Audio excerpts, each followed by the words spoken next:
अस्सलाम वालेकुम तारसो बायस TV news हवा वली मोहम्मद जारो नदरो चंदा गोलारची खां अमानुल्लाह मेमन छेना रिपोर्ट ते नादिन शहीद अवाम मोहम्मद फादर राहो जी 50 वर्सी जो तैयारी मुकम्मल कल शाम मलाखड़ो थी गुजरियो जिन जा खास मेहमान असलम राहो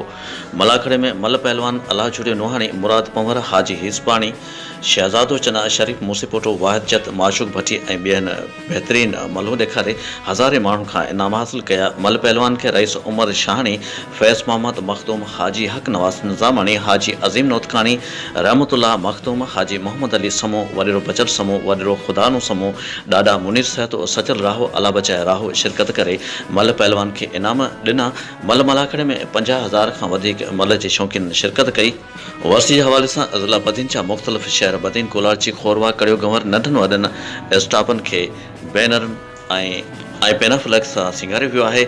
शहीद जे वसीअ में बिलावल भुट्टो ज़रदारी, वज़ीर आला सिंध सैयद मुराद अली शाह समेत पीपी जा अॻवान चियाला शिरकत कंदा। सुभाणे अज़ीमुल शान जलसो राहोकी में रथियलु आहे, जॾहिं त अॼु शाम जो अदबी कॉन्फ्रेंस थींदी, जंहिंखे सिंध जा नाले वारा शाइर अदीब प्रोफेसर शहीद अवाम मोहम्मद फादर राहो जी ज़िंदगी ते रोशनी विझंदा ऐं खेसि भेटा पेश कंदा।